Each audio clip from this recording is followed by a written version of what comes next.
Party all night to the break of dawn all night. And I know that was a horrible start to it. I butchered the Will Smith song. It's yeah, welcome back to the balance breakdown, everybody. Harry is shaking his head here at the absolute butcher job I did on the Miami song by Will Smith. But it's been in my head. It's been in my head ever since this fantastic event. Let's get to the main point of it. Brilliant event. UFC 299. You know, on paper, Harry, it looked savage. It delivered on the night as well. I know you enjoyed the card. We're going to break it down from top to tail. I think there's a lot to talk about. So we was cut to the chase. Let's talk about the main event. Sugar Sean O'Malley defended his bantamweight title against Marlon Vera. Unanimous decision win for Sugar in this one. And there is two main thoughts that I have involving this main event, Harry. The first being the obvious one, I think that Marlon Vera is one of the toughest men that I've ever seen walk inside the octagon with the damage that he took on Saturday night in the main event throughout the course of 5 rounds. And number two, and it's one that I've been kind of chewing on since the event, and I'm going to go with it. It was an absolute masterclass from Sean O'Malley, to be honest, a masterclass.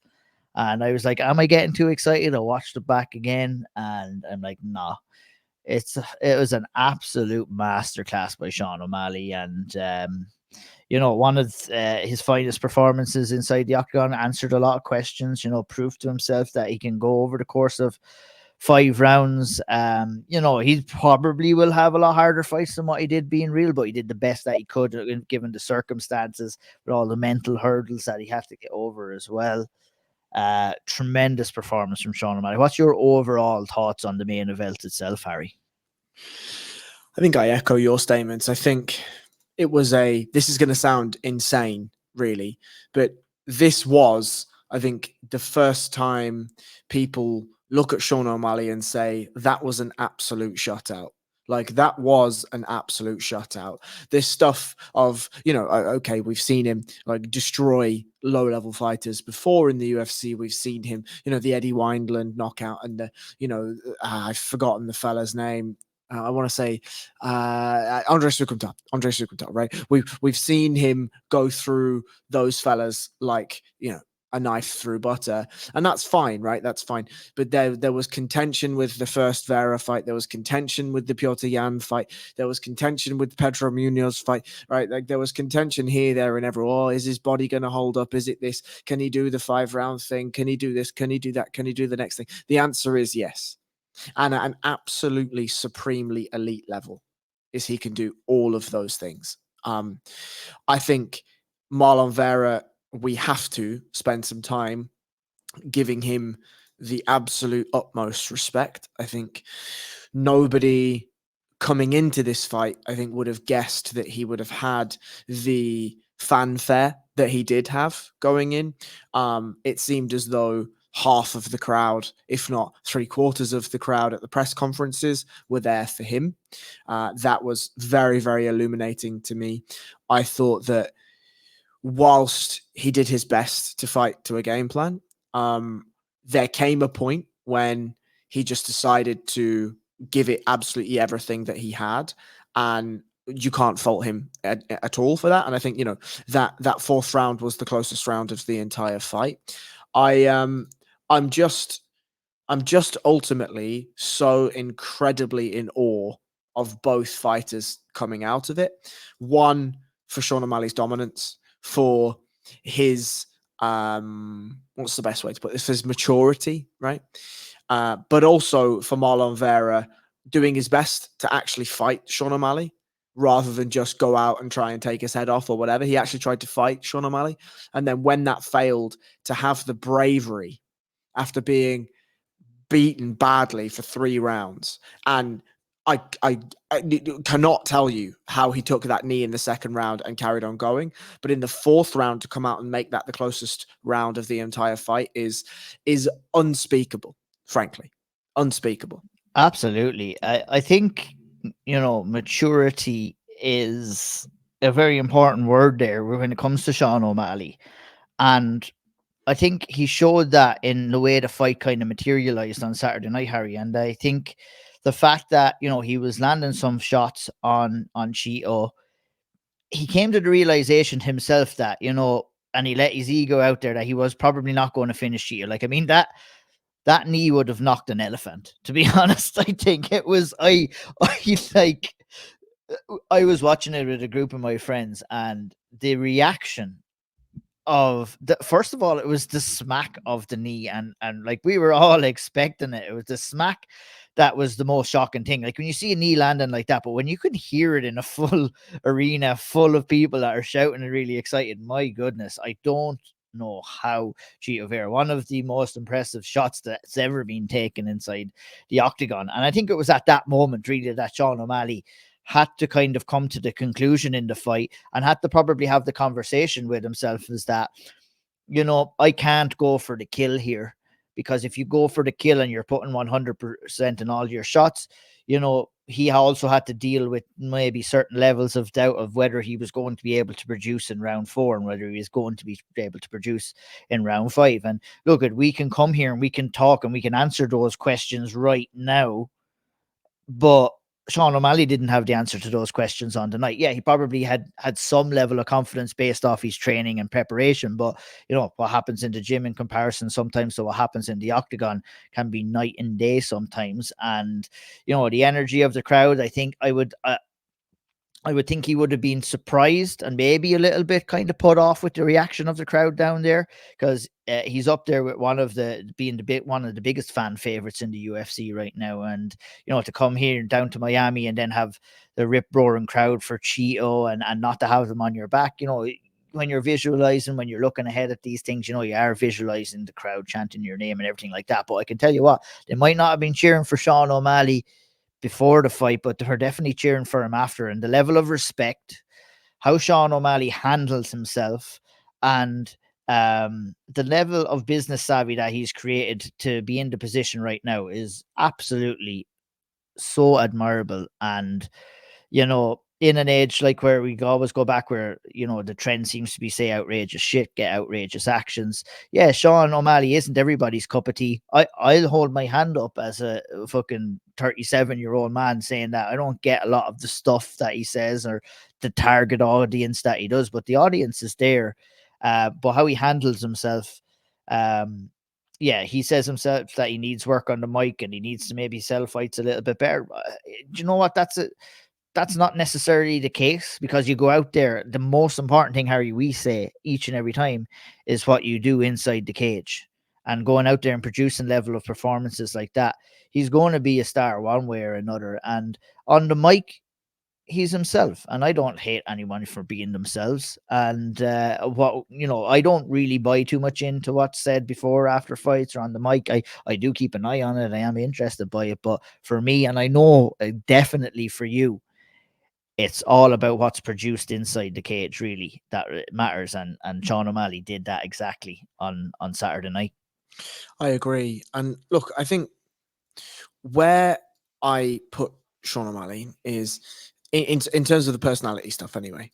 I think he noticed a niche that was missing, a type of character that was missing, but that character was in tune with who he was as a human, right? It wasn't something that was entirely fabricated.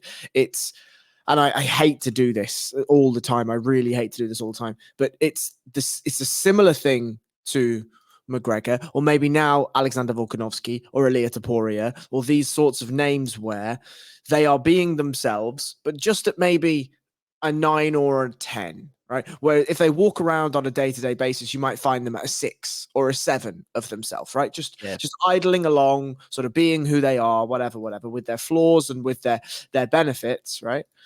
They walk along and they're just who they are. But obviously, when it comes to this whole circus of fighting, they dial that up a little piece. And then you get to see a slightly more outrageous version of who they actually are. And I think Sean O'Malley does that quite well. I think he is true, for the most part, to who he is as a person. I think the same of Ilia Topuria, the same of Alexander Volkanovski, and obviously the same of one Conor McGregor. But in terms of the fighting, I think I became more and more impressed as the fight went on. So immediately, and I'm just gonna pull up my notes here. One moment. Yep, no problem. Looking So, forward to hearing this breakdown. The first 2.5 minutes, Sean O'Malley had the fight won immediately. I just noted the things that he was doing inside those first 2.5 minutes, and they changed as the fight went on. But I'm just gonna speak out this list that I've got so far. So inside the first 2 minutes, Sean O'Malley was stance switching. Right. Not only was the stance switching, he was offering Chito different body shapes. So he would start with relaxed hands down by his sides, relaxed shoulders. He would then go to tense hands in a guard with fists ready and relaxed shoulders. He'd then relax his hands but tuck his chin behind his shoulders, almost like a pseudo Philly shell. He would then have his head in a nice tight guard right in the center. He'd then allow a looser guard with hands open and splaying. He'd then just use head movement. There was a shorter guard where he was up tucked inside here. There were double and triple steps. There were angle offs. He would catch kicks and throw them, and then he'd parry kicks. He would feint up top. He would feint down low. He would level change both with his strikes and with his steps in and steps out. His eyes would look from hands to knees to body to ribs to all over the shop. And inside 2.5 minutes, he had Marlon Vera guessing so many different variables that were coming that he could just find him whenever he wanted. I thought it was so impressive in that first round at how O'Malley went from low kick to body kick, from body shot up top to he feinted 3 times in like a stutter step. And Vera covered up and was tracking back for every single one of them. And at that moment, Sean O'Malley knows I've got him. I've got him. I've already got him in a position where he is fearful, and I shouldn't say fearful, but is defensively aware of the stance and the feint game that I'm portraying here, that he doesn't have an answer right now. And I thought that as the fight wore on, I understood the same as you understood, that O'Malley made a conscious decision to not go out and go hell for leather and not just try and empty the gas tank in order to finish Marlon Vera. However, it felt as though as the rounds crept up, the more that Sean O'Malley sort of trusted in his body to take the damage, the more that Sean O'Malley was able to, and it felt as though, maybe this is the wrong sort of way to phrase it, but I'll say it because this is what the fight sort of told me, is O'Malley had a little bit of resentment that Chito was able to take that knee in the second round and punished Chito, because the last 5 minutes of that fight, Sean O'Malley was sitting down on absolutely everything and was really punishing Chito Vera in there. I wrote in my notes that round 4 was a close round and fair play to Chito for going out and sort of putting it all on his shield, right? But that last 5 minutes was tough to watch because it was not close at all. And it felt as though Sean was like, okay, I know that I may not finish you, but I'm going to make sure that you feel as much pain as I can possibly give you. And like the fact that he sat down on his shots in round 5 would be simply to the fact that he knew it was round 5 and he had a little bit left in the gas tank. So he was like, I'm going to empty the gas tank now. I'm going to pour it on and at least try. And there was a couple of moments, I mean, when, especially after what we had seen, Harry, where if the ref had stepped in and waved it off, I don't think there would have been too many people complaining, bar probably Chito Vera as well, who probably would die in there rather than the ref come in and stop the fight. So I think, fair play. I'm not going to be too critical about that because fair play. I think Chito battled long enough to give himself the moral win of going the distance and not being finished for the first time in his career. And, credit in the world. So the many different looks that you've seen at the start and the stance switching. So the stance switching for me has become quite a common defense to the calf kick, to be honest. And that's what a lot of fighters are doing. They are switching stance to defend the calf kick, but also switching stance as well to fend off the jab. And, not that Sean O'Malley had to fend off too many jabs from Chito, but that's the two big things that I have seen fighters switching stances. It's like the time what you're talking about in the current developments and the next stage of leveling up of mixed martial arts skills is going to be fighters comfortably fighting on both sides and easily switching over and back. We've seen it with any fighter who has come into the UFC at a high level over the last 4 or 5 years, bringing in, the likes of Izzy, and those guys are very comfortable in both stances, are showcasing how useful it is to be constantly changing stances. And that's what Sean O'Malley did. It's between all of the, different guards, different kind of looks, the feints and the stance switches. It was just creating a puzzle for Chito Vera, and one that he could not comprehend throughout the course of 5 rounds. And in Sean O'Malley's brilliance and everything that he'd done, I think it's simplistic to kind of analyze what he did. It was, he won the confidence battle, he won the distance battle, and he won the feint battle very early into this fight. And the writing was on the wall then. Showed his fight IQ and showed his matureness, like we said, not to push on for the finish, not to drain the gas tank, and showed his ability to complete is too simplistic of a word, to play out a game plan that was obviously created by himself and Tim Welch, and also the level of fight IQ to understand what he needed to do as well. So what we're seeing here, and one of my friends, Josh, he said, watching this fight, it's so good to watch Sean O'Malley now, because every time we see him in there, it just gets better and better. And that's the fun part of watching a fighter develop. And that's exactly what we're seeing here with Sean O'Malley. And it's going to be fun, Harry, to see where he can take it from here, because, there's lots of avenues that we could go down. I know exactly the avenues that I would like to see for sure. That's what we'll get into. But any final thoughts on the fight itself before we get into what's next for Sugar Sean?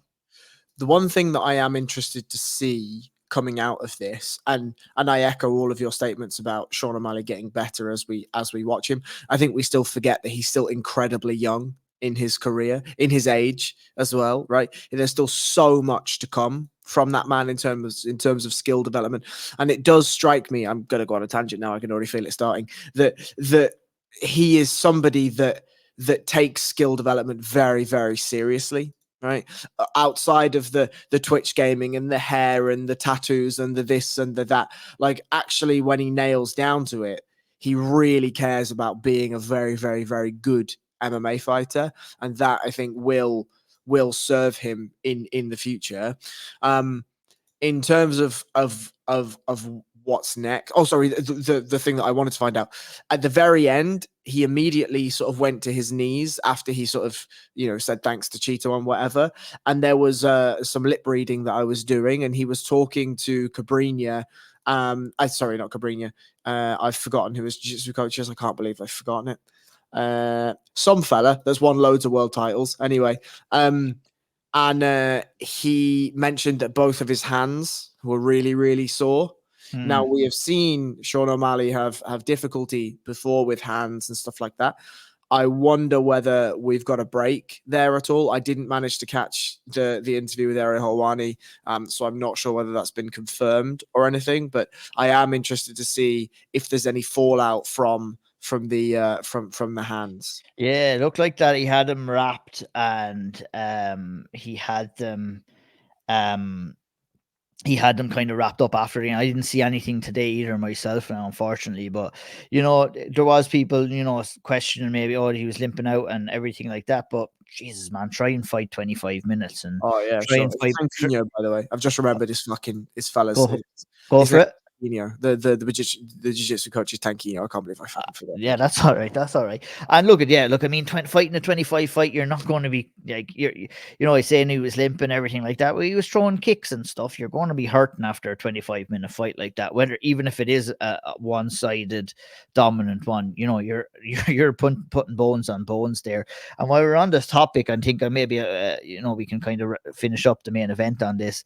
While we're on the topic of coaches, I think it's really time that we start giving Tim Welch his flowers as Sean O'Malley's head coach. I thought the excellent win over Aljamain Sterling, the way that he has game planned and prepared Sean O'Malley to get to the position here. And, it's wishful thinking, but if Sean O'Malley does take on another couple of guys this year and remains undefeated, You know, Tim Welch is going to be on the top of the list for one of my coaches of the year for sure. So, you know, I want to give him credit where credit is due. But we are talking about what's next.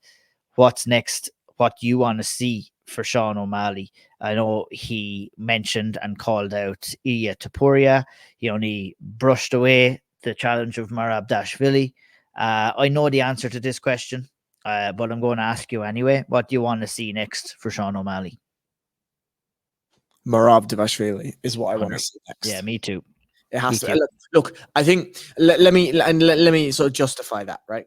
Like, I understand completely that the Ilia Topuria fight is huge in terms of pay-per-view sales and notoriety and all of this stuff.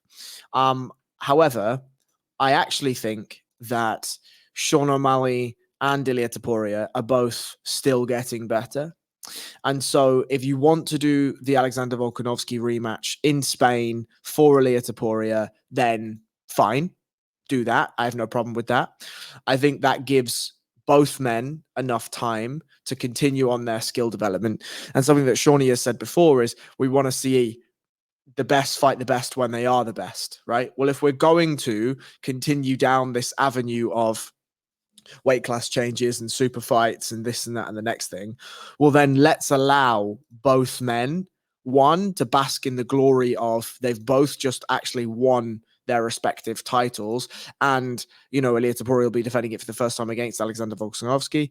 O'Malley has obviously just defended it for the first time against Chito Vera. Let's build them into these abominable, incredible, formidable champions. And then if we want to do the fight, then let's do it. I also think Merab has absolutely unequivocally earned a title shot, and therefore he should be given one. And so, yeah, I mean, it's Merab. No, I mean, it's no argument to me. And look, I love Sean O'Malley and the Ilia Topuria fight as well. It's fascinating fight, and one that I'd love to see. But at the same time, you know, what we've been given out about is fighters jumping up too quickly and all of that. So, like,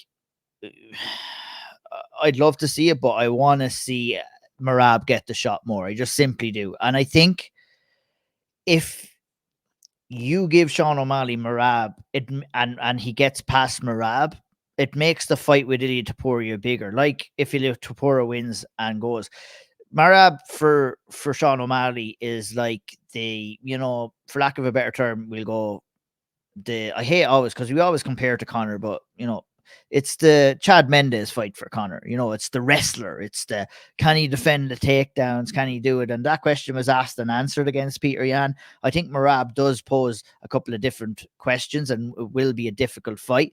But if you're good enough, or you think you're good enough to go up there and take out Ilia Topuria at 145, you got to believe that you're good enough to take out Merab at 135. And at the end of the day, if it's a thing about money or legacy and everything like that, well, if you're considering yourself the biggest star in the UFC and all of that, well, people are going to be tuning in to see you.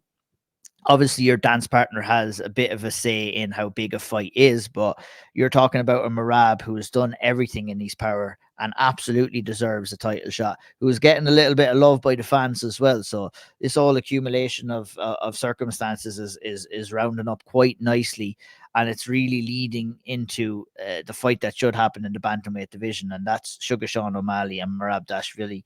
And the Ilia Topuria, let's have him handle business at 145, and let Sean handle his business at 135, and then let's allow it to happen. So I'm definitely in agreement with you when it comes to that, Harry.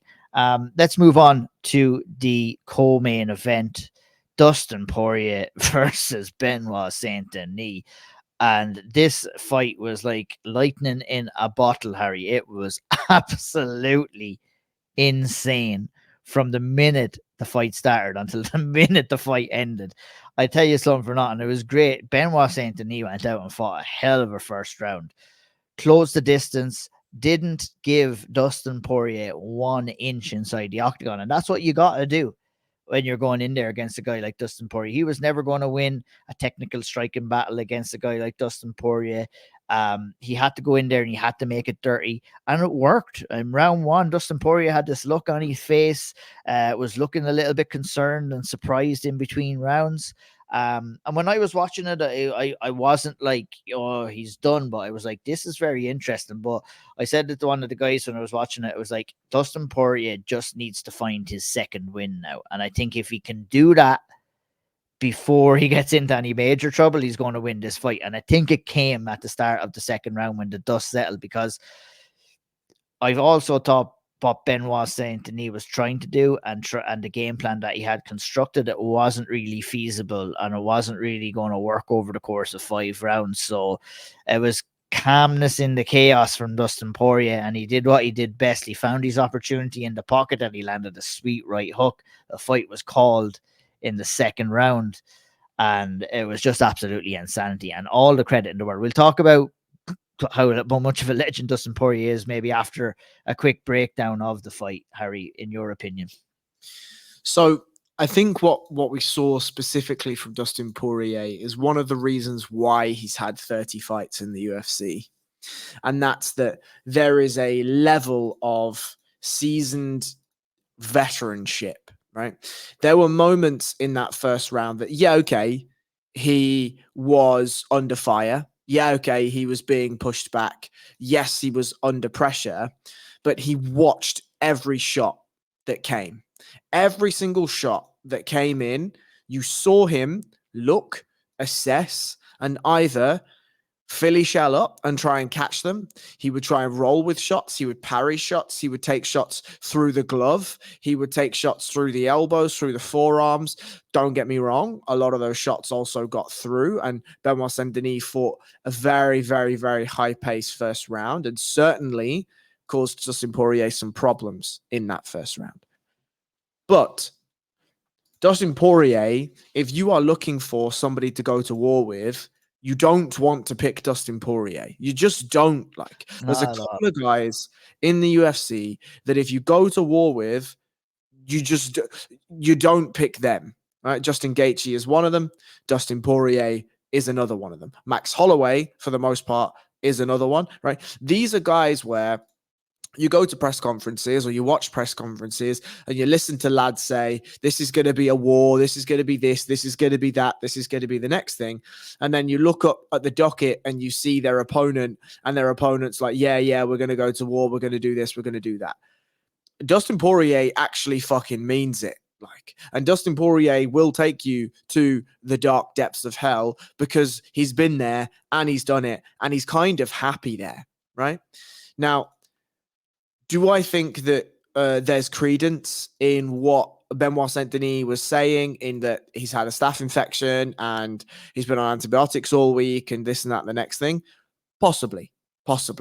But if that is the case, then to me, that is even more ridiculous that he went out and fought how he fought in that first round. Surely you go out and you try to preserve as much of a gas tank as possible so that you know that you have 5 rounds worth of gas to go, or at least you have 3 rounds worth of gas. You don't just make what was, frankly, a very, very immature decision to go out and try and finish Dustin Poirier in a round, because that just doesn't happen. You know what I mean?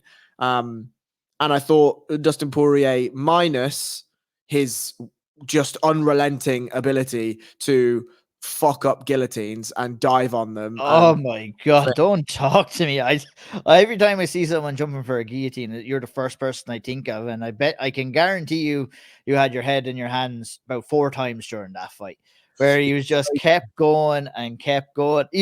I was a little bit emotionally invested in this because I like Dustin Poirier and I want to see him do well, and I think this was a fight that he was going to win.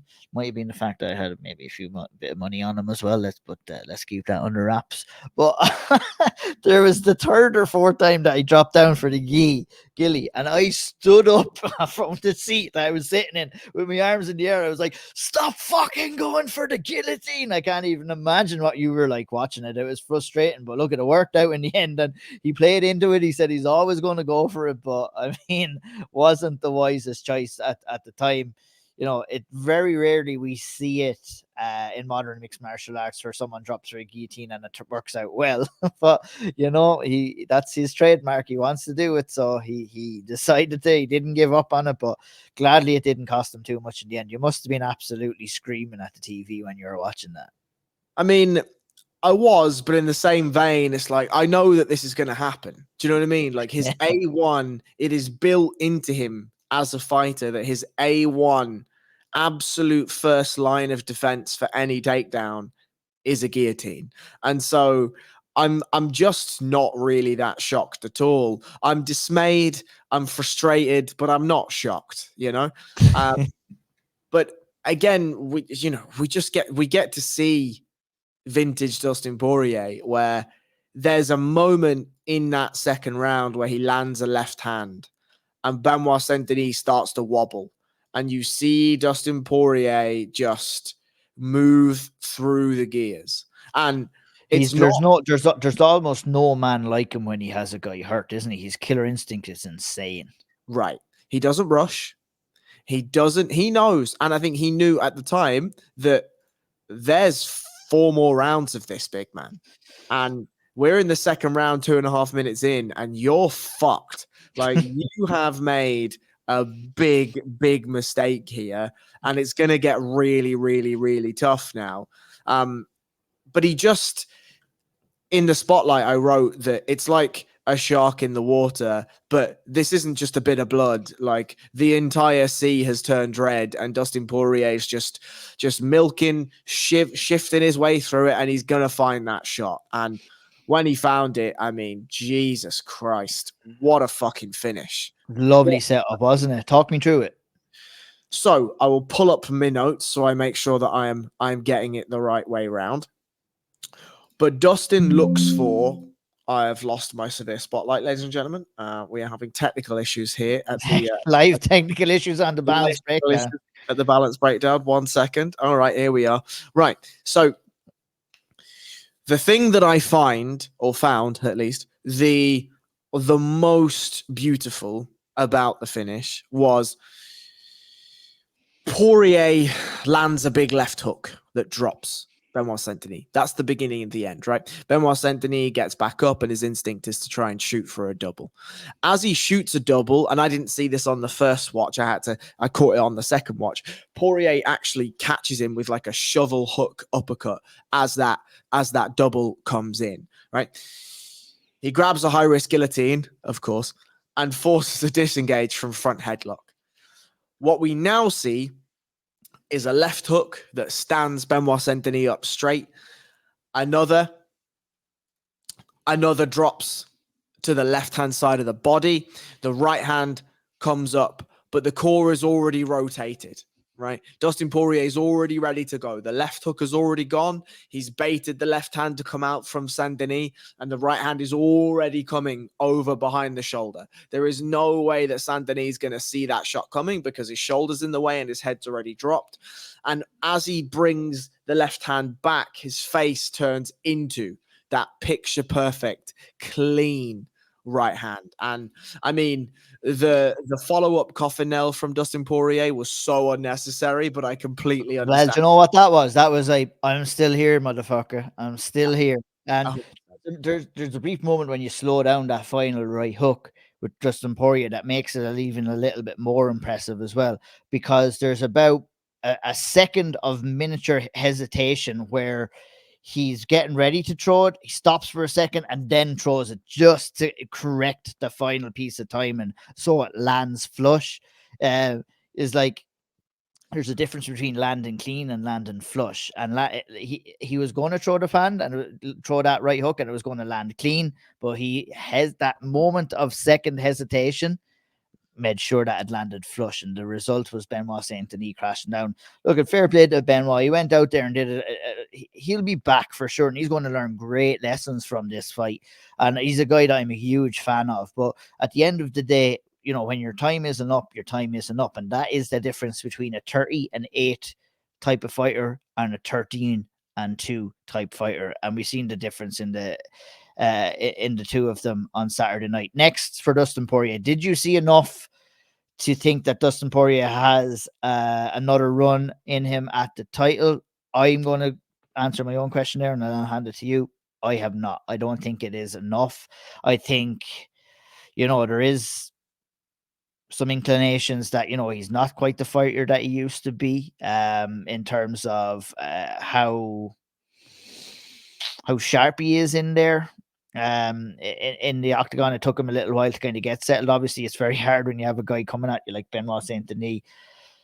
Just because I like him, I mean, if they're going to throw him in there with Islam next to maybe get that chance, but I think the writing is on the wall already for that. I think, if he goes for a takedown and a guillotine against Islam Makhachev, he's not getting back up and he's likely going to be submitted again. So it beggars the question, Harry, what do we do next with Dustin Poirier? It's a very interesting question, because if I'm Dustin Poirier, I actually feel like this is now kind of the perfect time to call it. And I say that because you are in an era of your career where your skills may be not dwindling, but your body is dwindling. The speed with which your brain is working is dwindling, right?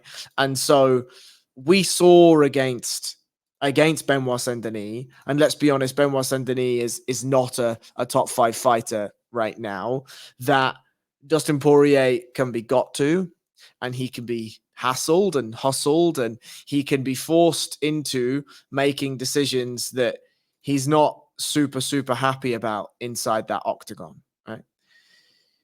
We can't, I don't think, in good faith, now ask Dustin Poirier to go and fight Islam Makhachev, who may be the best fighter in the world right now. I just don't think that is a sensible approach for anyone, frankly.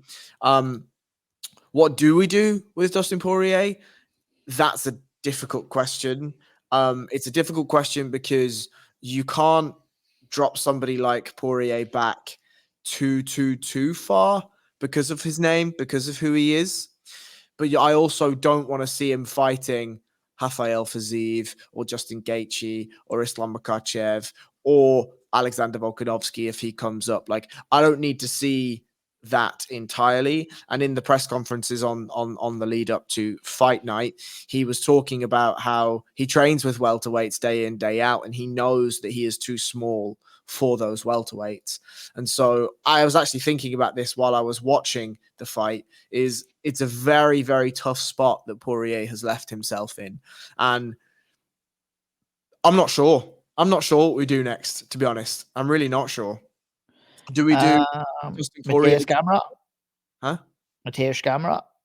See, again, I'm not sure I need to see that fight either. Yeah. Because what we're going to see in that fight is Dustin Poirier diving on a lot of guillotines and having to do a lot of get-ups and not getting up for very long. You know what I mean? Yeah, no, it is. I agree with you. It's a very difficult situation that we're in right now with Poirier. Like, I do also agree with you that now is probably the best time to hang it up, but there ain't no way that's happening after a fight like that, to be honest, with Dustin. And yeah, it'll be interesting. It'll be interesting to see. But it's strange that, you put yourself into a little bit more of a difficult situation with a win like that. And that's the Shark Tank that is the 155-pound division. For Benoit Saint-Denis, I mean, back to the drawing board for Benoit Saint-Denis. I think they announced Jalen Turner versus, what's his name? Jalen Turner versus, it was announced for UFC 300. My goodness, I've forgotten. I don't know this. They announced Jalen Turner. Give me 1 second here, and I'll bring it up. They announced Jalen Turner and someone on Saturday night for UFC 300 card, and it was Jalen Turner versus Renato Moicano. Give the winner of Benoit Saint-Denis, give the winner of that fight to Benoit Saint-Denis is what I'm trying to say. I don't mind seeing a Benoit Saint-Denis Mateusz Gamrot. Yeah, don't mind that at all. Interesting times. We shall move on, Harry. Let's get straight into this one as well. What was your opinion on Michael Venom Page's UFC debut? Okay, so I come at this from 2 angles, right? And this will be the last time that I say it, but I'm going to say it. I was so heartbroken watching him fight like that, watching him compete like that, watching him style on a fighter like that. And I think we could have had this 8 years ago, lads. We could have had this fucking 6 years ago or whatever it is. That's the last time I'll say it, right? You know, it's heartbreaking, but yeah. I certainly got those feelings. However, the fight went exactly as I expected it to go, in that Kevin Holland on the feet is just easy money for somebody like Venom Page, where he's going to walk him down. He is going to want to engage. He is happy to engage. He's going to try and engage. He's certainly not going to be circling up, circling back. It's not going to be a point fight with Kevin Holland. He is somebody that is more than happy to force you to lead the dance if that's what you are trying to attempt to do on the back foot.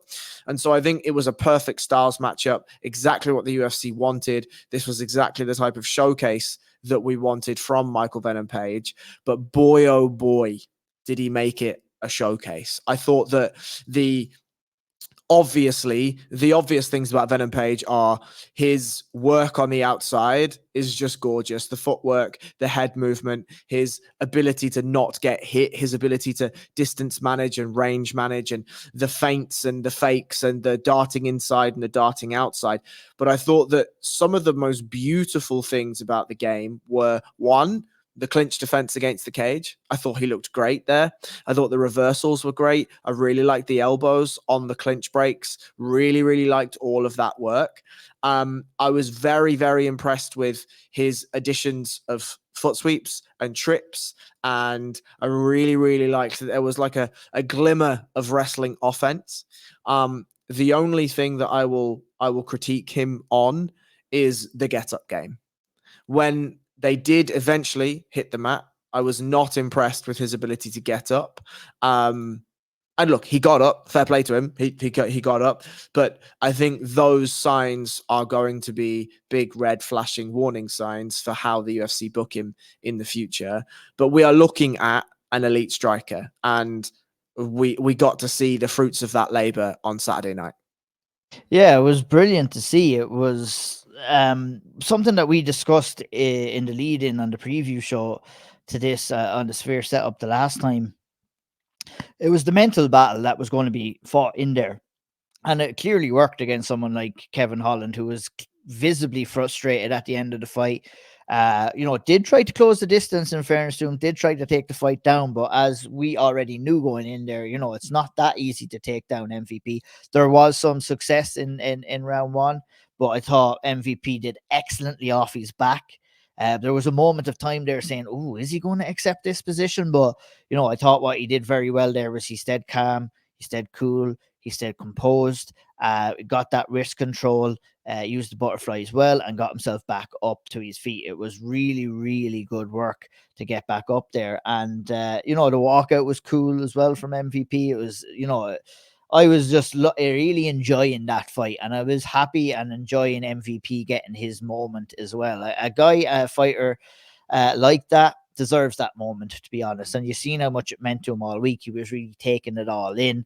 And I feel that we're going to see better performances than that as well inside it. I think, he said it himself. There was a couple of mistakes. He was a little bit wild and a little bit slippy at times on the feet and off balance. I think those will be corrected the next time. But we have to remember, even a guy of 37, 38 years of age, an MVP who's been around the block and fought many people, even he can kind of get caught up in the moment for your UFC debut. You know what I mean? That's understandable. And he said himself he felt different after in the press conference after. He felt different, but he can't really, his body wasn't working the way it normally works. He can't really put his finger onto why. Well, it's simply down to octagon jitters, if you ask me. And it's a real thing. It is a real thing. But I think he combated everything excellently. I think he came away with the fight on a high. And all there is to discuss is next. It's a pretty easy one, Harry, and what we want to see next for MVP, isn't it? Or is it? So I have a thing that I think the UFC are going to do, and I think that's Stephen Wonderboy Thompson, right? I think that's the obvious answer. I know that this maybe will catch some flack, but I would It won't happen either, at least not anytime soon. But I would absolutely love to see Michael Venom Page versus Ian Gary and or Jack Della Maddalena. Like, I really, really, obviously rate Ian Gary's stand-up, and I really, really rate Jack Della Maddalena's stand-up. And just from a styles perspective, I would love to see how either of those men try to decipher the puzzle that is Michael Venom Page. And so, like, look, obviously, Ian Gary is inching ever closer to the title. I think Jack Della Maddalena looked absolutely outstanding in his performance against Gilbert Burns, and he's already called out Shavkat Rakhmonov. And I think that what we understand here is that Venom Page is not in the UFC to go and win a title. He's not in the UFC to build up and be like a demonstrable challenger that's going to stick around for 10 years, 15 years, build a legacy. He is a guy that is in here to perform, to entertain, to build his brand, to showcase who he is. And if the title shot comes, then a title shot comes. But I think he's. I would slightly and respectfully disagree with that. I don't think that he's in it. The bit like his mentality is he's got to be working up towards for a title. And for me, like Kevin Holland, it was the first start, it was the introduction, and we're going to see him jump up to probably a top 8 opponent next, whoever that may be, and a win there. It's not beyond the realms of possibility that to put him in there with someone like Leon Edwards after that, or maybe have him fight one more. That's another 2 fights here. If he gets 2 more wins, Harry, he's like either 1 win away or an immediate title shot after that. And it's not beyond the realms of possibility. We've seen the UFC push guys like Alex Bahia up the rankings as well. They want a kind of a guy like MVP in the spotlight, and there is no greater spotlight than a title fight. Now, on the other end of the stick, I understand where you're coming from. Do I think MVP can become a title challenger in the UFC? I honestly don't. I think there's probably too many hurdle blocks in his way to achieve that. But I definitely think that's what he wants. And, that's what he's been kind of saying and inclining. Like, he hasn't been pouring cold water on a potential fight with Leon Edwards. And I think he'll want to be fast tracked up the rankings, but I think it might be a little bit too much for him. So definitely understand what you're saying, though. The fun fights are probably the ones that will see MVP in more so than him going on. I think this is it. This is his title run. This is the next 3 fights is his title run. But I think there's going to be a stumbling block after that. And then I see him competing in a couple of more fun fights again after the fact. But no, I still think he has it in the back burner that he wants that run at the title. But is there anything that you kind of seen or heard that makes you think otherwise? He's going to be 37 in a couple of months, and I just think that that's too old. Yeah, but it's too old, but it's not too old for him to want that to happen, though. Do you know what I mean? Yeah, sure. But I think his personal wants and what the UFC have planned for him are 2 different things. Now, of course, the UFC will always win, right? If he goes down against Wonder Boy and absolutely starches he actually doesn't want the Wonder Boy fight, he said as well, which was baffling to me, to be honest. But he said that's almost going to be too high level for casual fans to enjoy, which actually was a very smart assessment, to be honest. That I think a lot of people will think that's going to be a boring fight. Well, there's a difference between boring and high level. And a lot of the casual fans will do it. But like at the end of the day, what you said, the UFC gets what the UFC wants, and that's exactly what's going to happen. But if you're telling me that one MVP goes out there and beats Wonder Boy, and that kind of gets him on the precipice of the top 5 and gets 1 more win against the top 5 guy after that, he's thrown straight into a title shot, in my opinion. But I don't know whether he gets that far. So I think I agree with you that he gets thrown in. I don't know if I agree with you that would be enough to deserve a title shot. Oh, no, we're not talking about who deserve here. I mean, we're definitely not talking about. We're talking about the current mold and model of the UFC, and people don't always get what they deserve. Look, we talked about Merabdashvili. Like, I mean, he's probably fought, twice as much to get 2 title shots, and on the amount of win streaks that he's been on. But it's like the way things should be done and the way things are done are 2 completely different things in the UFC right now. Tell me, What's his? Forget the title, whatever. If you want to throw the title in there, then fine. Give me MVP's next 3 fights. If you're Dana White, go. If I'm Dana White, I go with Wonderboy Thompson in the UK main event in July, the one that's going to be a fight night card. You go with a win on that as a co-main event slot against Belal Muhammad towards the end of the year. And then if he beats Belal Muhammad, he gets the title shot against Leon Edwards. I'm going to go Wonderboy Thompson. He beats Wonderboy Thompson. They throw him in against Leon. He loses to Leon and he fights Israel Adesanya at 185. Thanks very much. I'll take that. Ooh, I like your route much better. I like it. Let's just give him the fucking title shot next so we can get that over and done with so that we can throw him up against Izzy at middleweight. Jesus.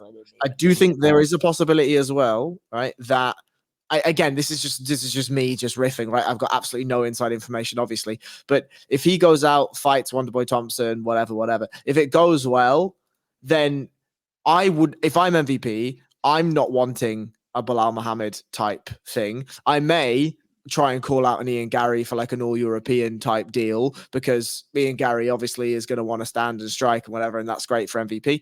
If not, I would just call out Izzy. And I'd be like, sure. Yeah. And like I the reason I picked Belal there is because there's 2 reasons, and Belal may very well get the next title shot, so that might go up in smoke as well. But if that doesn't materialize, I think you put him in there just to answer the wrestling question, but you might skip by that fight as well. Plus, I mean, it's a killer's row up there at the top of the welterweight division. It kind of is the perfect segue into the next fight with Jack Della Maddalena, who took out Gilbert Burns in the 3rd round with a fantastic knee, and also followed up with some great strikes. A brilliant performance from Jack Della Maddalena, the best that we've seen. And now we know, Harry, and this is kind of my big takeaway from this fight was, the recent past performances and everything that was kind of happening there with short notice opponents and staying on multiple weight cuts. It wasn't the true level that we could expect from Jack Della Maddalena. Plus, he fought to the level of his opponent this time as well, where he was absolutely tuned in and dialed in this fight with Gilbert Burns. I was mystified by the fucking the scorecards when I watched them after this. Gilbert Burns was good, before the knee. Obviously it's easy to talk about before and after now as well, but I don't want to be classed as a dummy by Sean Sheen because he did label anybody with this opinion on the big podcast as a bit silly. But the fact of the matter is that before the knee landed, Gilbert Burns was winning the fight, and no matter what happened in the aftermath, the reason I say is before the knee is because Gilbert couldn't keep him down. If he had kept him down, he would have won, but I don't agree with that at all. I thought Jack Della Maddalena did enough to win at least one of the first 2 rounds, if not both of them as well, like you said. But it was a great test because Gilbert Burns came in looking in fantastic shape, did everything that he could do, but Jack Della Maddalena was sensational in this fight. His takedown defense, his the lack of ability not to panic as well when he did get taken down. Gilbert was using a lot of grappling, but there was very, very little damage there. And I think that's what maybe 2 of the 3 judges were kind of probably scoring it on. But I think Sal D'Amato, who's very well respected, he had it right. He had it scored for Jack Della Maddalena. And look, it didn't matter in the end because he landed a monster knee in round 3 and put the fight to bed. And that's what you do. You can't rest on your laurels. You got to fight to the finish. You get a guy out of there like that, and you're not dealing with a controversial split decision. It was brilliant by JDM, wasn't it? The only thing I will say is I disagree that he fought to the level of Gilbert Burns. I thought he to the level. It was badly worded. He fought to the level of the ranking of Gilbert Burns because he prepared himself for the best version of Gilbert Burns that he's ever seen inside the octagon. But that didn't happen for Gilbert Burns on the night. He looked a little bit old in there, but still dangerous at the same time too. The reason I didn't want to label it like that because I didn't want to take it away from the win of Jack Della Maddalena. But please continue, Harry. Give us your breakdown on this one. So what I thought is actually Gilbert didn't look old. He was just fighting the new school of MMA. And I get it. Gilbert is, 35, 36 now. He's been through the ringer, the Hamzat fight. There's a ton of variables, whatever. Like, I understand all of those things and I respect all of those points. I think they're all fine. My biggest takeaway, though, is this is modern MMA, right? Like, what we saw was Jack Della Maddalena work behind a jab, work behind a jab, work behind a jab. And what did we see Gilbert do? We saw Gilbert either level change into explosive takedowns, which were nice, don't get me wrong. Very, very nice. Very good work.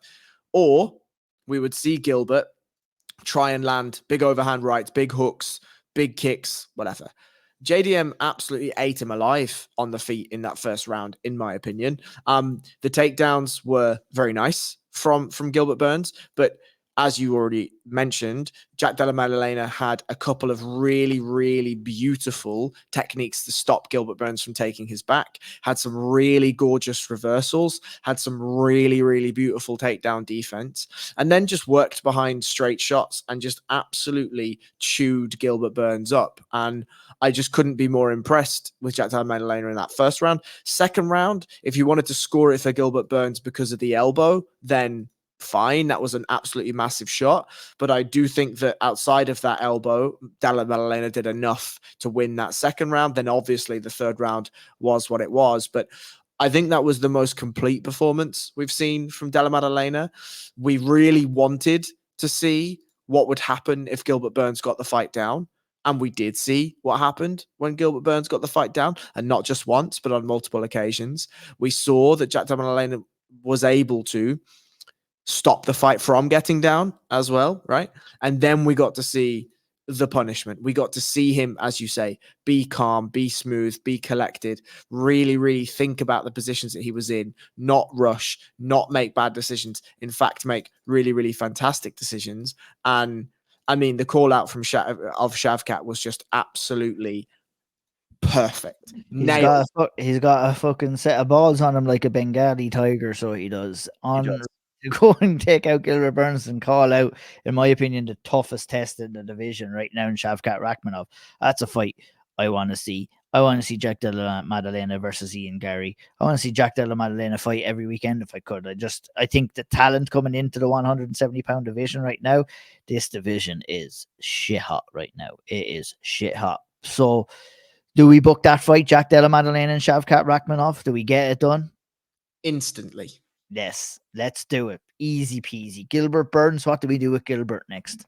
I think that's up to Gilbert, really. Like he has. You're saying that because you want him to retire. Go on, say it. I do. Yeah. I do. And I agree with you. And I mean, I'm with you. I think, what more does he have left to give? He's a guy that was a lightweight, that's probably an overblown welterweight, got his title shot. I don't know that I'm seeing signs that, he's the next couple of fights for him, especially in that division, are not going to be good. They're not going to be good for him, I don't think. Yeah, I mean, I also to me, I agree with everything you've just said. I think what's left to prove, more than what's left to give, what's left to prove. There's not going to be a title shot. Right? There's not going to be another one. There's not going to be another run up. There's not going to be a big resurgence. I understand that the Blaydes looked amazing, but they're not going to give you superpowers. They're not going to regenerate your body.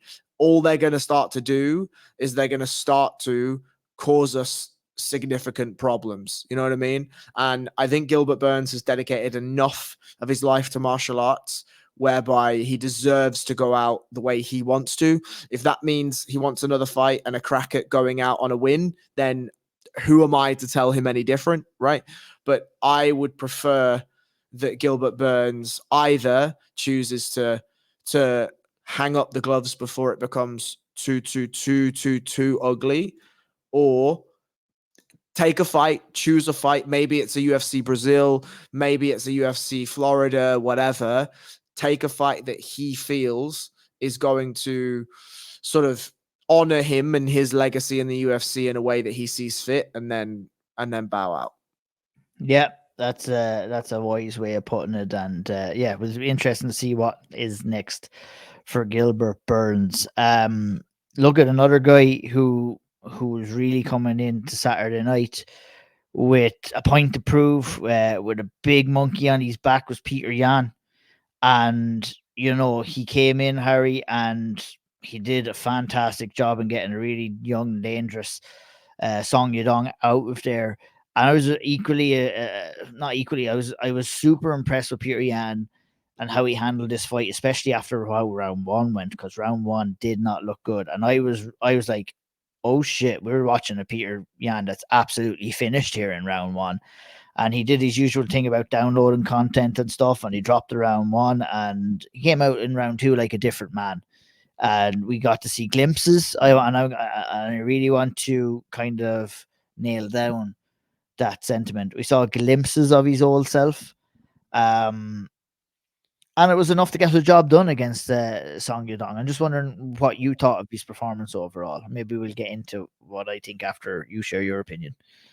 So I think Song Yadong is a difficult matchup for Piotr Yan in that he is very young, he's athletic, he hits really, really, really hard, and he has a gas tank to sort of keep that up over 3 rounds. And so it was really a test of Piotr Yan's well-roundedness, and he passed with pretty much flying colors for me. I don't ever really judge a Piotr Yan fight on the first round. We've talked ad nauseum, and I think you highlighted it really well there, that he does a good job of downloading data in that first round. I think he's not happy, but kind of happy to throw. Dangerous game though in a 3-round fight, Harry. Oh, yeah, dangerous game, definitely. And it's cost them in previous fights as well, losing split decisions and stuff like that. Especially in 3-round, he's a guy that, you know, that kind of style does work much better in a 5-round fight. But I mean, yeah, it's irrelevant given the circumstances of the fight, I guess. Right, and I was equally impressed actually with Song Yadong. I thought he has shown some developments in his game. He's more willing to wrestle. He actually tried to wrestle in this fight. And so there were elements of which I thought were impressive from Song Yadong. But over and back, I think that we have seen Piotr Yan's best days. I think they are probably behind him in the octagon. I am not sure I see Piotr Yan now going back and winning a title at 135. I'm not sure I necessarily see him going and fighting for a title. I don't see him necessarily getting to a position where he's going to be beating elite level competition in what is the best division in the UFC right now at 135. But yeah, I think that he still has plenty for us to see. I still think he has plenty to offer, but I'm just not sure he's going to do it at the upper echelons of 135. Yeah, that's exactly what I was going to say at the start before you came in. I thought it was an excellent win, and I thought it was, you know, an important win for him to give him the confidence. Nobody wanted to see him go out like that, but I mean, similar enough to Dustin Poirier, he's after creating a right little tizzy for himself now and kind of propelling him back into himself back into the top 5 of the division, and he's going to have tough test after tough test after tough test. I'm a huge fan of Song Yadong and his style. I don't know whether he's going to be able to do this, but he's got to improve his gas tank. He's got to do something to improve that tank. It's been a little bit of kryptonite for him in a couple of bigger fights where he's not been able to maintain the intensity and the pace and the power on these punches throughout the course of a fight. And it's something he's definitely going to have to correct if he's going to kind of be a regular top 5 fighter inside the UFC. It might be something that he never is able to correct, and maybe this is kind of the limitations that he has for himself. But, you know, he's still very young. He's still got a lot of time in the game. He's only 26 years of age, so, you know, that may come. I don't know how bad his weight cut is or anything like that, but did you kind of get that feeling as well that he did kind of slow down a lot, even coming into the second round and the third round even more so as well? Would you kind of criticize him a little bit for the gas tank? Yeah, I think the thing I actually criticize him more for, and I think this is the reason why the gas tank is so horrendous, swinging and missing. He doesn't have Trevor Whitman in his corner. Yes. Right? It's the problem, and the comparison that I make for Song Yadong is that he is 135 pounds Jeremy Stephens, and I don't mean that rudely. What I mean by that is every shot is power. Every single shot is power, and every single shot has the intention to put you away.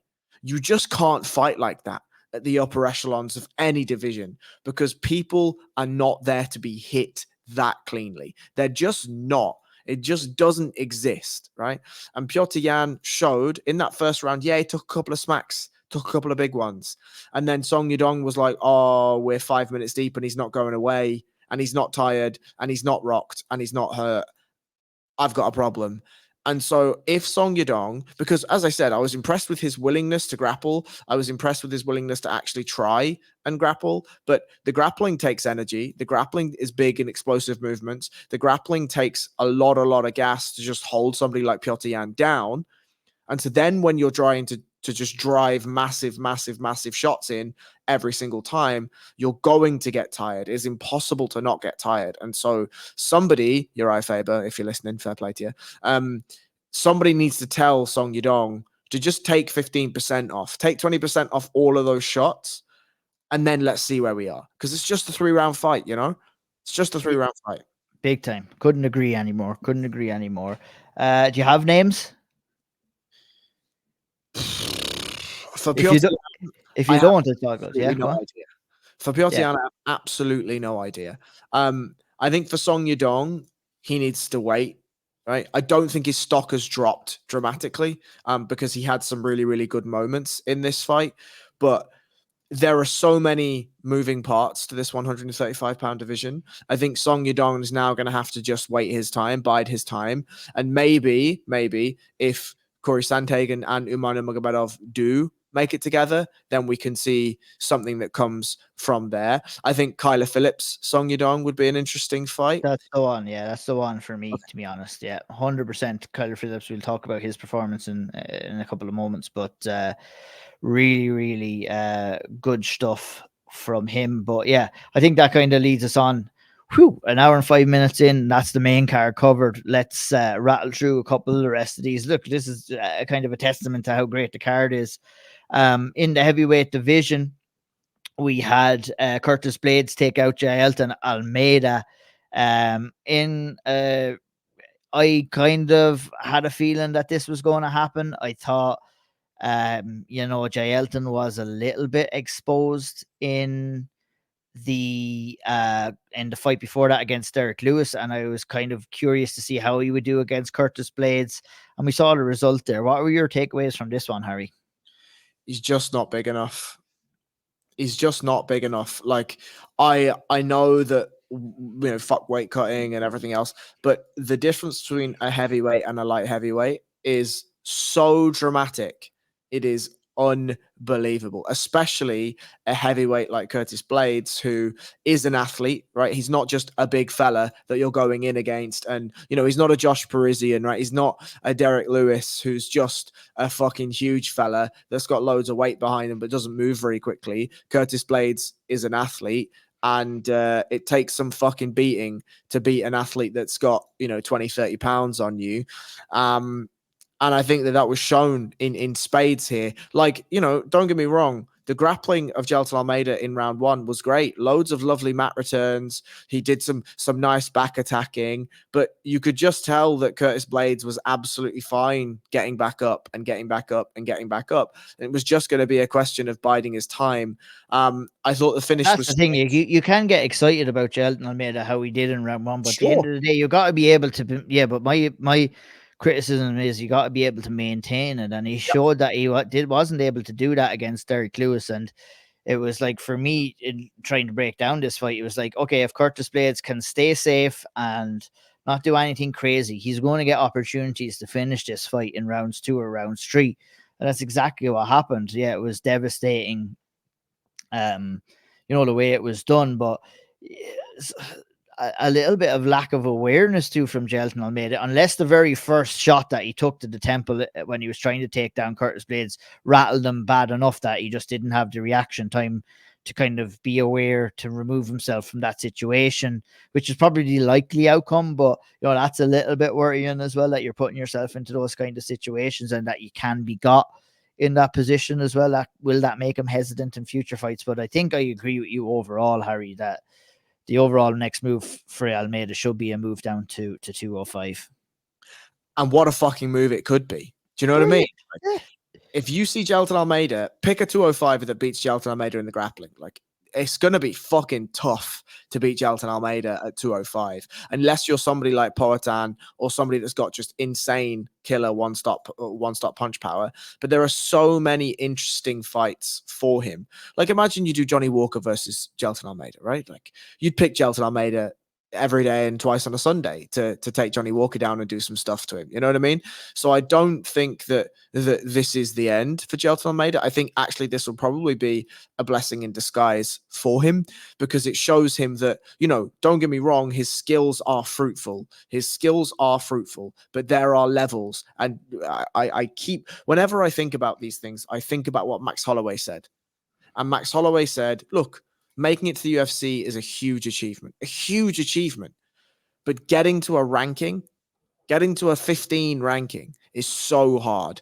Getting to a 10 ranking is unbelievably hard. And you wouldn't even be able to fathom how hard it is to get to a 5 ranking, a 1 ranking, and then to beat the fucking champion. Forget about it. And then you have the problem of defending your belt against the absolute very best in the division for a prolonged period of time as well. It's just insane, like insane. But and so for Jailton Almeida, go on. Sorry, for Jailton Almeida, the thing that I think is so prevalent here is that he's learned a valuable lesson. Hopefully, he's learned a valuable lesson.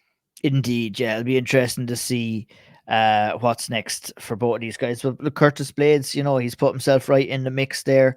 Will they do the Aspinall rematch? You know, there's 2 titles up for grabs there. Neither of them are being fucking defended at the minute. So something has got to go down in the heavyweight division. But Curtis Blaydes came back and reminded everybody who he is and where he is in the heavyweight division. And fair play to him for doing that. You know, took a big risk in fighting a guy like Jay Elton, where there was a lot to lose and very little to gain. But we'll see what happens with him. Macy Barber versus Caitlin Cermiara, formerly Chukagan. We said it was a mature performance from Sean O'Malley. Another mature performance here from Macy Barber, Harry. I was very, very impressed with her performance in this one. She's finally accepted who she is as a fighter, and that means that we're going places now. You know, like, I think when fighters are working through sort of who they are, where they see their place in the division, where they see their place in the landscape of martial arts, we can get some interesting and weird and wonderful sort of runs from fighters. And I think we saw that, right, from Macy Barber. And how could we not? She was coming into the UFC at 21, 22 years of age. She's a budding martial artist. She wants to be able to do everything. She wants to be able to be everything. But I think when we get to a situation where we are right now with Macy Barber, where she is allowing herself to be who she is, she's allowing herself to sort of fall in love and not be angry or move away from the base that she has defined for herself, which is aggressive, dirty boxing, really, really good clinch work, lovely grappling, good ground and pound, good top pressure. When we are in a situation where we can sort of develop a style based around our core strengths, then we can really build as a fighter. And I thought the performance against somebody of the level of Caitlin Cermiara was really, really, really demonstrable to the strides that Macy Barber has taken in the last little while. And I think, we've got a really interesting fighter with Macy Barber. Really interesting style for that division. Yeah, I would agree. It's very well said, very well broken down. And there's not too much more else to say, Ari, only what we want to see next for Macy Barber. How much of a push do we want to give her after a good win like that? I mean, she's just beaten the Max Holloway of that division. There's not much more to do. Do you know what I mean? Like, there's really not much more that we can give her here. I think obviously Erin Blanchfield and Valentina and Alexa have sort of some stuff to shake out there. And Blanchfield taking on Manon Fiorot as well. So I think Macy Barber, the best thing for her, and I know this isn't probably the answer that she wants either, is you just wait now. You just wait this out. And if you want to do one more, if you want to wait for the winner of Manon Fiorot and Erin Blanchfield, frankly, I don't want to see the Erin Blanchfield Macy Barber fight just yet. I'd prefer to see that for a title. But I mean, you know, whatever. I think she waits it out now. I would see no problem if she wants to literally say, I'm just going to wait for my title shot. Then okay, we can see that too. It feels like one more is going to be needed for her, however. But yeah, she's right there. She's right there. 100%. Yeah, very excited to see it. And there was always the inklings that we could see levels of performances like this from Maycee Barber, but sometimes a little bit of patience is what we need in kind of allowing people and fighters like Maycee Barber to kind of develop into the fighters that they can be. Talking about developing into the fighters that can be, I mean, Gamrot and Anjos. I was going to go to Kyra Phillips there next. It would have been an excellent segue if I had got my my bout selection right. But let's talk about Gamrot and Anjos first. What's your thoughts on this performance? Got a couple of like exciting grappling exchanges here between both men, but nothing really too much to write home about, to be honest. Overall, I think Dos Anjos gave Gamrot a bigger test than I think than he was expecting and than I was expecting as well. And both of these guys look good, but have their limitations within the 155-pound division. I think it's fair to say. Yeah. I think you've nailed it with my thoughts on Gamrot, in that I think Gamrot is going to stick around that sort of 10 to 13, maybe creeping into like an 8 spot, 7 spot, these sorts of things for the rest of his UFC career. And I think that's drastically important, right? That's a really, really important cog in the divisional wheel. There's no shame whatsoever in being in that spot. But yeah, I mean, I don't know how RDA still is competitive after the amount of fights that he's had in this division, fighting the elite of the elite of the elite. When we get to the end run for RDA, we are going to have to take a long, hard look at that man's resume and give him the flowers that he deserves for consistently taking on really, really tough challenges, really, really difficult fights in any division that he's competed in. But yeah, I really enjoyed the fight, frankly. Yeah. I thought some of the grappling exchanges were very, very fun. I was very impressed with Gamrot's ability to stay on top in some of those exchanges. I thought RDA's ability to get back up was great. Some of the entries from both of them was fantastic. I was fine and happy with both of their striking. I still can't tell you how RDA manages to stick to that gas tank for 3 rounds fighting at that clip, but that's a conversation for another day. But yeah, over and back, a very, very good fight. Yeah, just a very good fight. I have some thoughts on some of your questions around Rafael Dos Anjos, but sometimes things are best left unsaid, as we shall say. Let's go to it. Kyler Phillips versus Pedro Munhoz. One of the performances of the night here from Kyler Phillips, and I'm absolutely raging at myself a little bit because I saw, the potential in Kyler Phillips a good while back, and then he just had a run of results that didn't go too well with him. Obviously, only lost against Roland Pavia, but I was very, very excited by him in the Cameron-Else fight, and obviously picked up a very good win against Song Yadong. Kind of went off the radar a little bit after that loss against Roland Pavia, but he's been coming back with wins against Marcelo Rojo, also Ronnie Barcelos. But this fight against Pedro Munhoz, he made it look easy against a fighter that it's not easy to make it look easy against. You know what I'm saying? And this was absolutely unbelievable.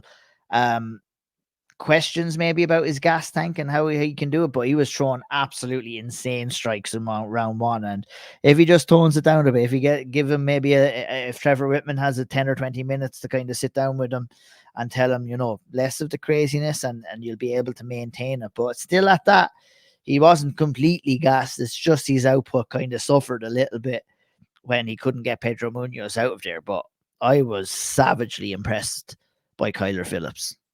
I agree. And I think he's another one with the Song Yadong treatment, right? If we can just calm him down in that first round, if we can just get him to take a little bit of the heat off those first round strikes, he's going to be able to be that dexterous and that varied in a 3-round fight. And that is a very, very, very, very, very interesting prospect.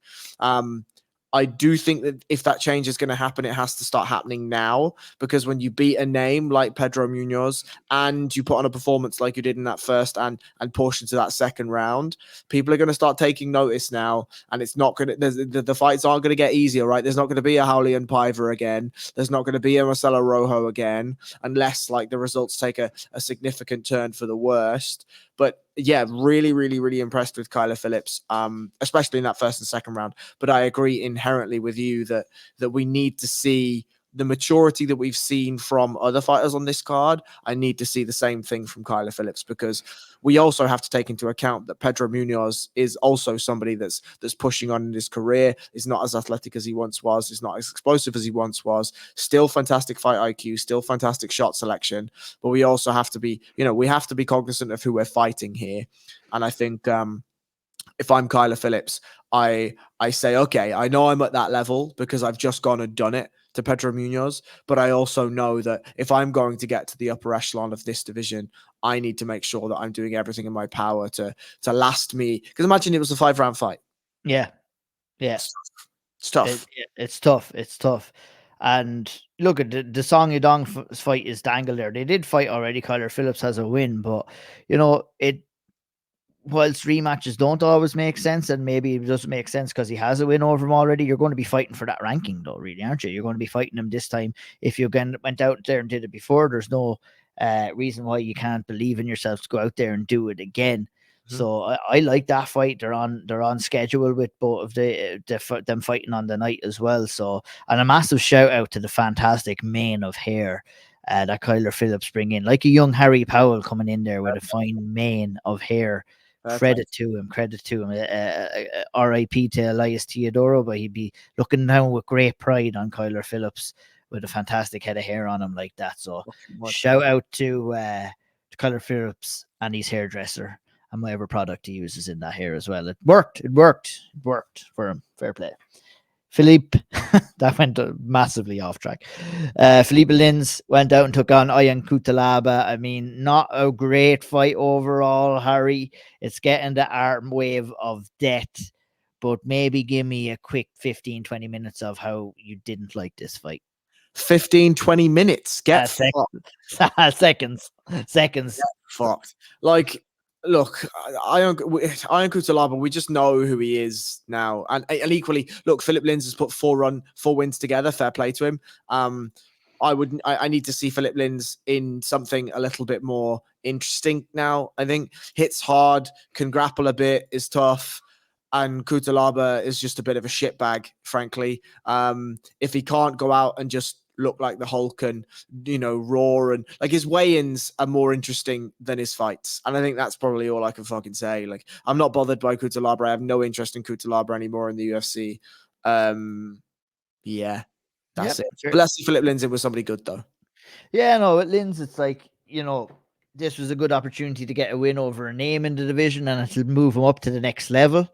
It might give him a push against, maybe a ranked opponent or a well-known fighter, maybe a more well-known fighter than Cutelaba in the 205 division. But even with Philip Lins' performance, he had Cutelaba's leg in bits in the early stages of round 1 and couldn't get enough done to get the fight out of there. So that would ring a few alarm bells and raise a few red flags for me as well. But Dustin Jacoby, by the way.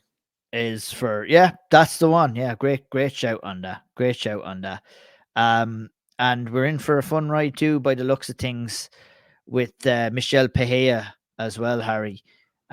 Jesus, this was very good, and this was a performance for me saying that we've got one in the middleweight division if things go well. He's huge, he's powerful, he's strong. And he's just an overall fun fighter, and he went out and got the job done very, very well. Not the cleanest rear naked choke finish, I guess, but whatever gets the job done on the night. Didn't he?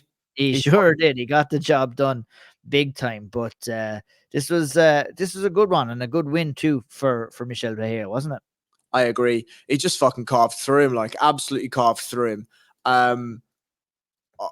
It's just raw power, raw athleticism, raw ability. There's my notes were, well, that's a fight that happened. right? Like there is very little that we can say other than put Michelle Pereira in with Fluffy Hernandez tomorrow and let's fucking see it. Yes, let's absolutely see that. At this stage, after a win like that, Harry, you just got to put them into ranked opponents. There's no point in messing around. Like I said, I said that on the preview show as well. It's like, this is the second one. It's against a known guy, an unranked known guy. And he went out there when you're knocking the guy out, or you're finishing him, I should say, or submitting him within, a minute of the fight. It's time to move him on. Let's no more messing around with Michel Pereira. 100%. And I'm so glad that he's moved to middleweight. I'm so glad that the UFC signed Roble Despaigne as well. I mean, I know you're a student of the game. I know that you love the intricacies of the technique and the skills and everything like that. Whilst we're not really seeing too much of that in the early stages of Despaigne's kind of UFC career. It was a little bit wild. It was a little bit loose. It was a little bit crazy. He left himself very exposed against a guy that was unable to kind of take advantage. But my God, was it fun, Harry. My God, was it fun. I'd watch it. Sign him up for the Apex card next weekend. Let's have this man fight. What was it that he got it done in this time around? 18 seconds. Like, the guy is just racking up the wins in the early stages. And whilst he's probably not his purest form of mixed martial artist right now, he's a work in process, but he's going to bring us on a fun little journey, isn't he? I think he might do. Yeah. I'm going to start with just the name, first of all, and just hear me out, right? Let's do Jairzinho Rozenstruik right now.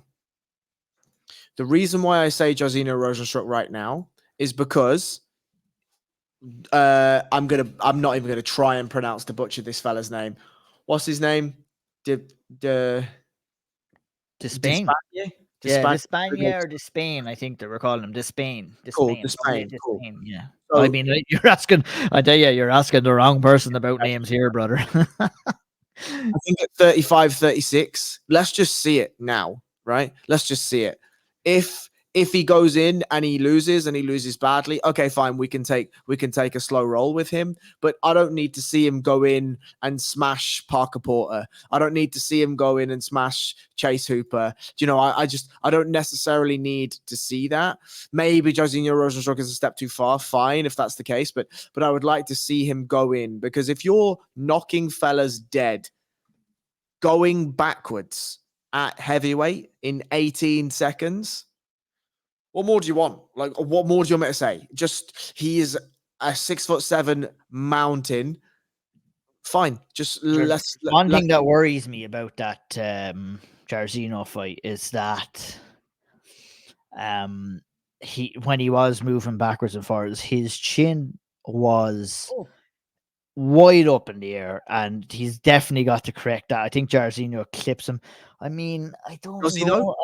I don't know. Jairzinho's 5'10" at heavyweight. Yeah, I know. 6'7". I'm actually torn on that fight. I don't know. I think you kind of have sold me on it a little bit in that. Yeah, is it too much too soon for this man? What's his age? What age? He's 37. He's 35. He's 35. He's 35. Well, he's old enough, but that's still, you could put together a bit of a run in the heavyweight division at 35. Who else is there? Like, we need to get like I want to see him in there.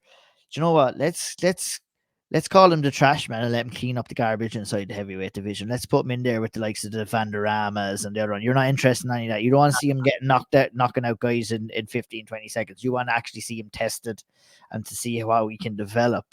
Yeah, 100%. Interesting. Is there someone in between that we could put him in with? I think Jairzinho might be a bit too much of a step up, but we could do fucking Waldez Cortez Acosta. Yeah, or yes, yeah, that lad as well, or yeah, a couple. Like, I tell you something about Despaigne, right?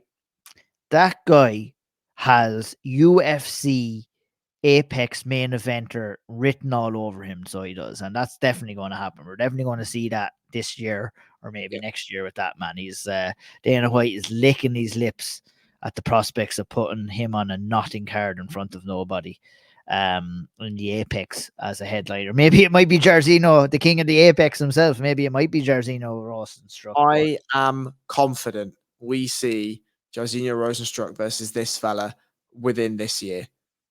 That's a good shout. That's a fair shout. That's a fair shout. Let's wrap it up talking about the last two fights on the card.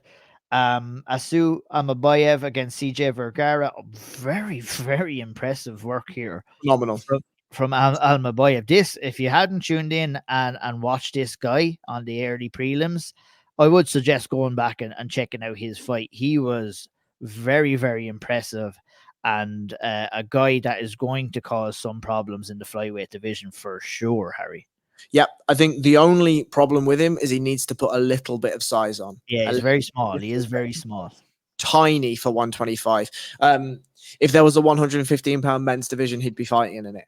And look, don't get me wrong, at CJ Vergara's level, when you can just literally puck a man around the octagon at will, fine, no problem. But when I look at 125-pounders at the upper echelon, like you put him versus Mohamed Makayev and you'll see the size difference. Do you know what I mean? You put him versus Pantoja, you see the size difference.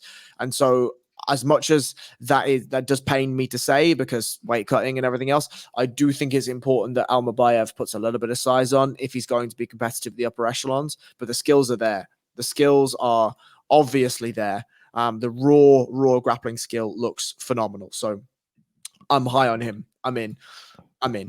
Who do you want to see next?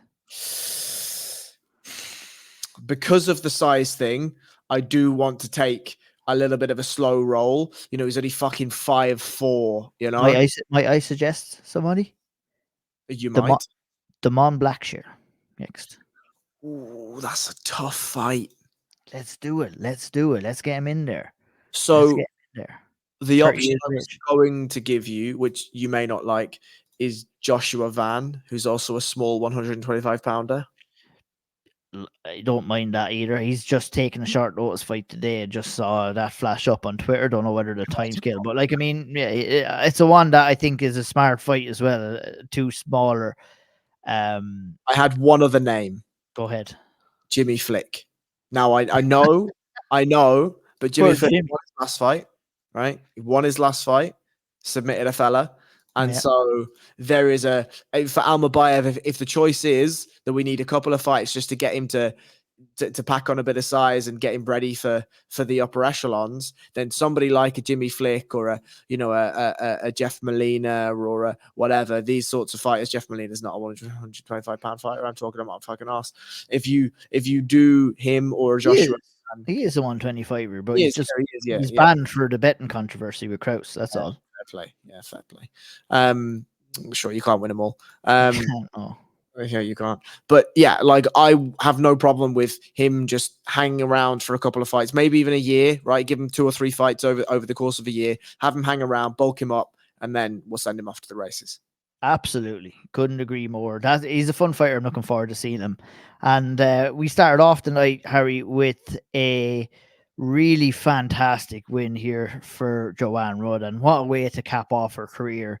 Look at, I mean, it wasn't vintage, but she got the job done. And when you're in your retirement fight, you know, fair play to her. That's what I would say there. Your thoughts?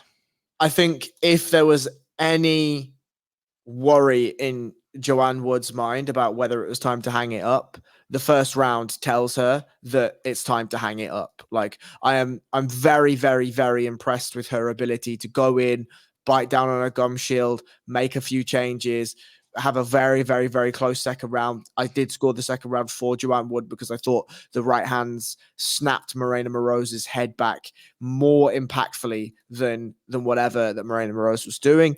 The third round, again, bites down on a mouthpiece, bloody nose, as we get used to with Joanne Wood fights.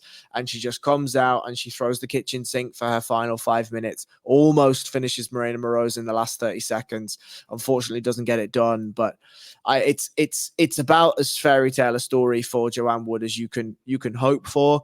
Very much an up and down fighter in the last couple of years in her run. Comes in on a massive pay-per-view card, opens up the card, gets a win, gets to retire. Just, yeah, that's what you want. And I do, as much as we say fair play to her. Look forward to her next one. I was going to joke and ask who do you think she fights next, but I know where you're going with this. I think I just feel like, we're both going to say the same thing. It feels as though JoJo's the type of person that will actually step away from the sport and will be the stepmom and be the wife and carry on training and help training partners and do this sort of stuff. And fair play to her. Yeah, 100%. I think, genuinely, we don't see her back, and we wish her well in retirement. And that wraps us up. Bonus for the nights. There was multiple ones given. Dana White gave a bonus to everyone who picked up a finish. So Despaigne, Pereira, Curtis Blaydes, Jack de la Maddalena, Dustin Poirier, Benoit Saint Denis, and Sean O'Malley and Marlon Vera, all given bonuses on the night and very well deserved as well. That wraps us up for the balance breakdown. A cracker 299. We're getting geared up for 300. The trio of main events or pay-per-view cards, I should say, will be getting wrapped up. Interesting to see what happens after that. But this was a fun one, Harry. I enjoyed it. Enjoyed breaking it down with you at BJJ_Harry Powell. It's where you'll find him. Don't leave the underscore out of it though. Just at BJJ Harry Powell, at O'Neill and MMA, and go over and read the Severe Spotlight if you want to get really in depth. And it's a good one again this week about the win of Dustin Poirier over Benoit Saint Denis. Nobody does it better than the man sitting over across from me. And that's it. Thank you all for listening. Hit the like button, subscribe button, tell a friend, share.